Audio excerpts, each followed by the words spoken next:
Hi everyone, welcome to my channel.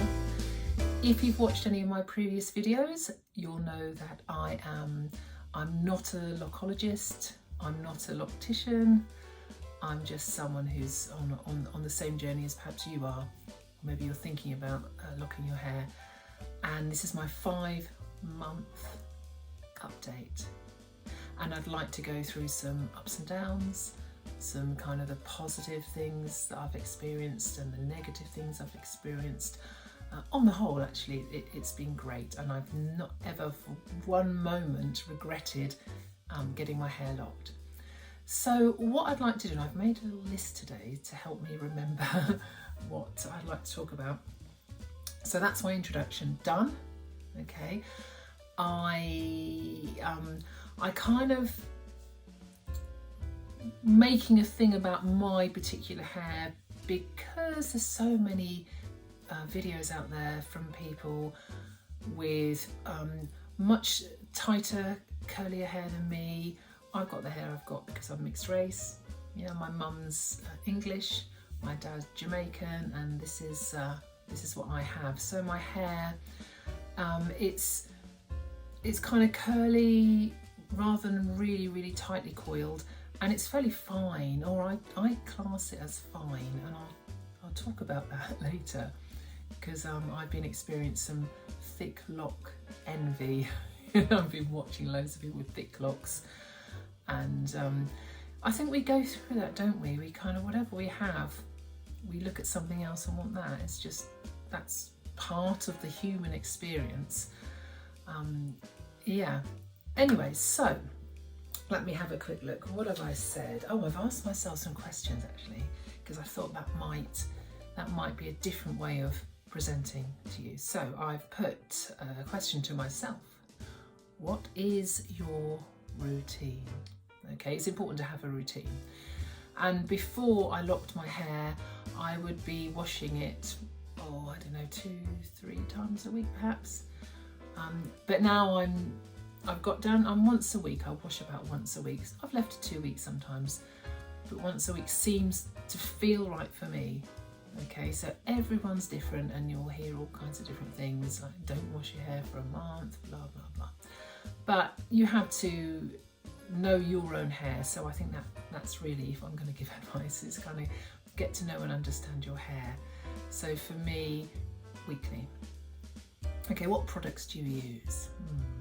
Well, again, when you watch videos, you will see all different types of products, not necessarily promoted, because I think people just want to, like me, they want to share their experience, so they're not promoting a product.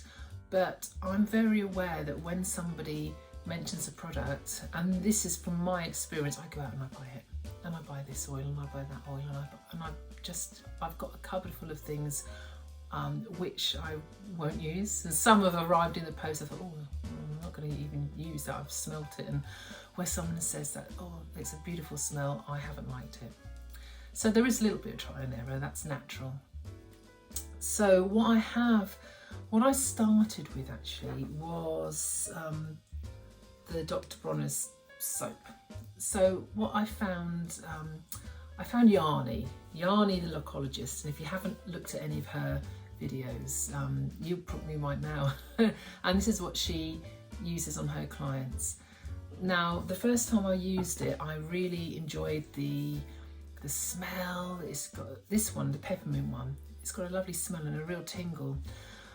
But I was worried that it was going to dry my hair out, so I've probably used it once or twice, and then I kind of switched to something else. And I've gone back and forth between products, and now I've settled back on this. So this is the shampoo I'm going to be using from now on for a while. I'm not going to keep switching with it every wash. The one thing I did find, and if you probably research a lot like I do, and you have to dilute it.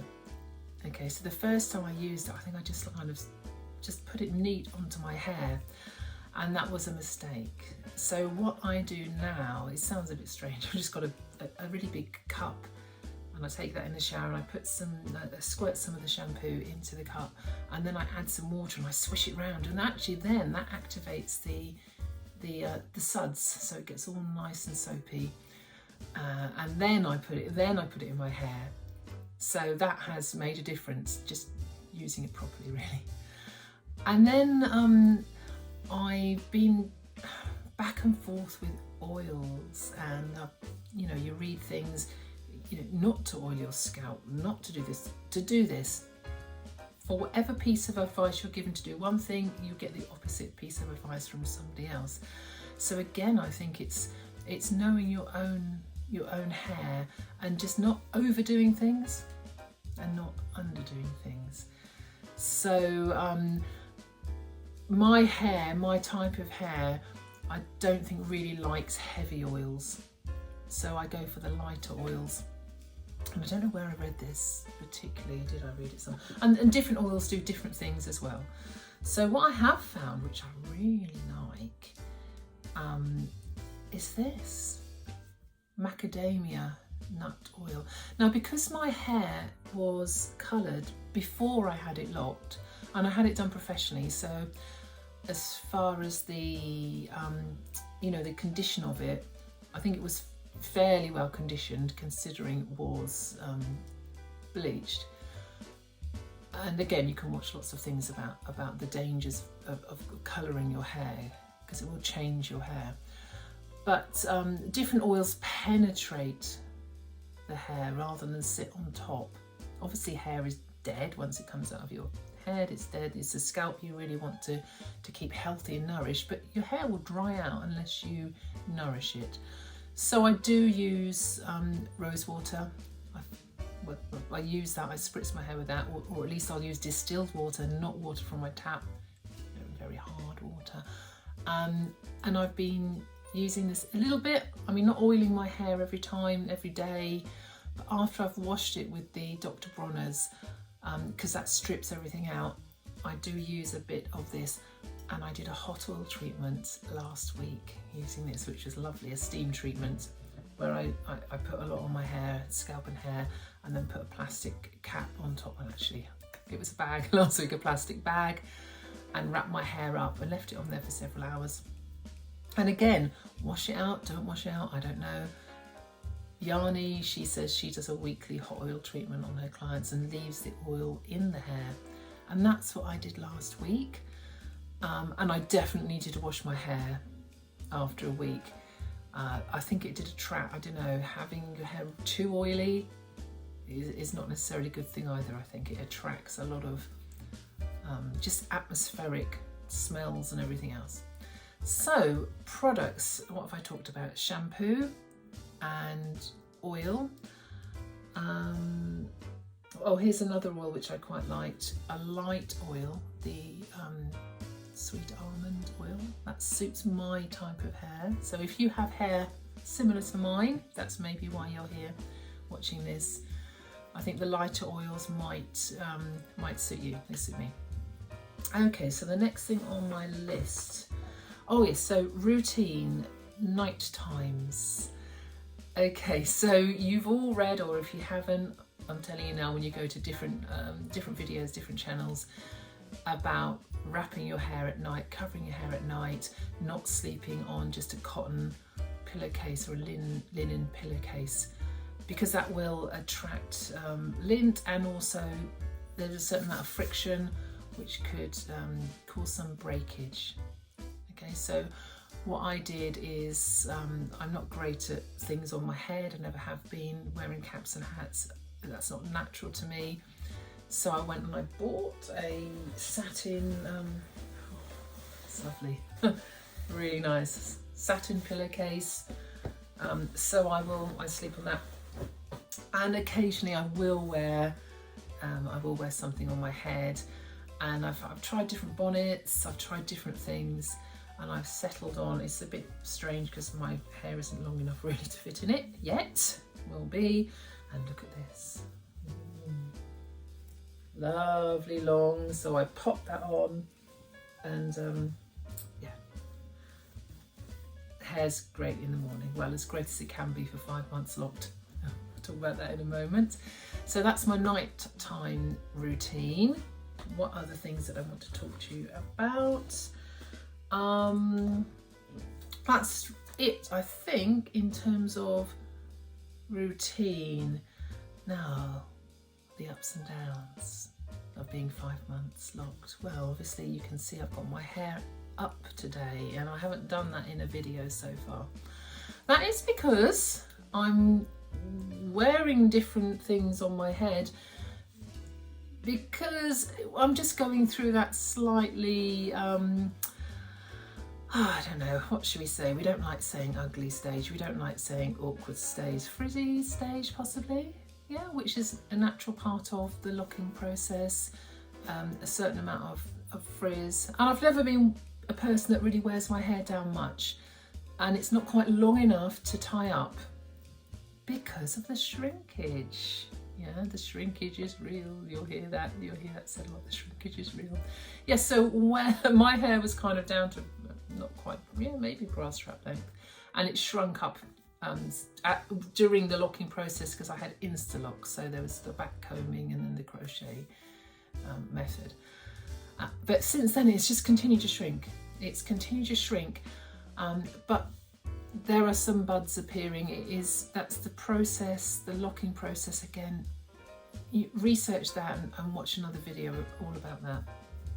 But what I will say has really helped me through this and going through this, because I'm still going through the shrinkage and the frizz and the budding, and is watching other people who have who are this stage locked. So I've looked at, 5 month locked, 6 month locked, and especially the freeformers. Yeah, you'll find them, especially the freeformers. They'll just be saying, oh my god, my hair, and I'll go out of the house and I'm worried that people are going to say, oh, what's she doing with her, what is she doing with her hair? And I felt like that the other day going into work. I just let my hair, I didn't have anything on it, I just had it loose, and it didn't look at its best, should I say, and I just thought, what are people going to think? So first of all, who cares what people think? Yeah, you know where you are in your journey, and you know that it is going to change. It's not always going to look like this. Your locks are going to mature, the frizz is going to become less. So, one, stop worrying what people think. And also, nobody batted an eyelid, no one looked, stared or said anything. So it was all up there, it was all in my head.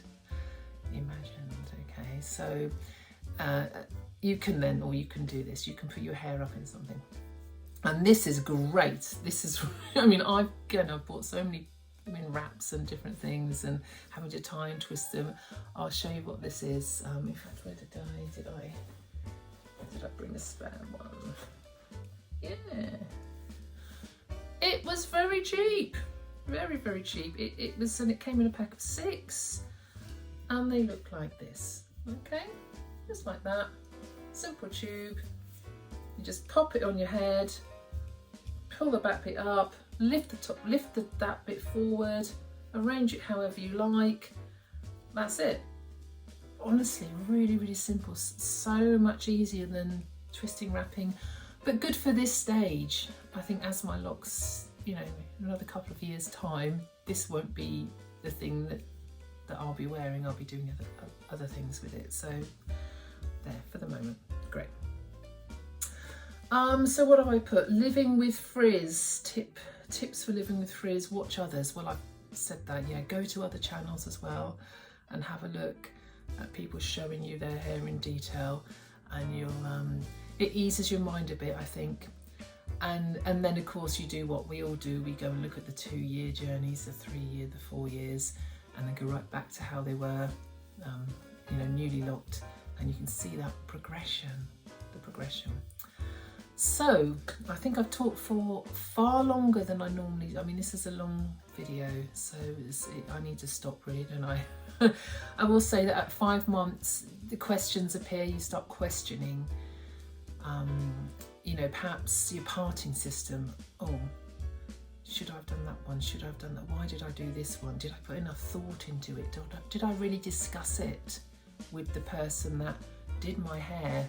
Or if you did your own hair, did you research it and realise why the different parting systems are used? And also the lock envy, so I'll finish on that really. Thick locks, who doesn't love them? Oh, who doesn't love thick locks? Who doesn't love that regrowth when people get the volume at the roots and the hair isn't flat? My hair's not going to be like that, okay, because of my mixture of hair. The new growth, and I've said in my previous videos, I do not have straight hair, okay, my hair is curly, but because of the weight, the new growth, it appears like it's straighter as it's coming, you know, growing out of my scalp. So I don't think I'm going to have that kind of nice dense new growth to give me that lift in volume, in the same way as I'm not going to have thick locks because I've got fine hair. So, you know, I'm still working on accepting things. So, you know, again, I'm not going to give you personal advice, but yes, I am. Just learn to know your own hair, yeah, and learn to love your own hair, learn to work with your hair and not against your hair. And yeah, I suppose you want to see my hair, don't you? So this is I love this is great, really good. So from the side, from the back. I usually sit on a twisty chair and I can twist a lot easier. And basically this, so here we go. So I just washed it this morning, no retwist. I last retwisted two weeks ago. And what can I say? This is freshly washed, 5 months locked. And here's the back of my hair, and you can just see the top, so let's see what I mean about the frizzy top. And here's another view of the back of my hair. It feels like, I know, I'm really excited. It feels like it's locking. It feels like it's starting to lock.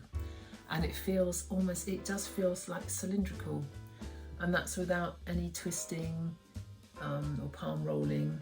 Yes, I did do it. When I do a retwist, I do a kind of a light twist, but that isn't with a constant twisting to try to force it and train it into a cylindrical shape. It seems to be doing that on its own. So this is what I mean about, let me just come a bit closer. Oh. That's what I mean about all these bits that are sticking up and, you know, looking interesting. And again, you can just see there's quite a significant amount of frizz and loose hairs, not helped by the fact that I'm going grey, so I'm doing that as well. Right, that's it for now. It's been lovely catching up, and I shall do another video at 6 months locked and probably not yabber on so much.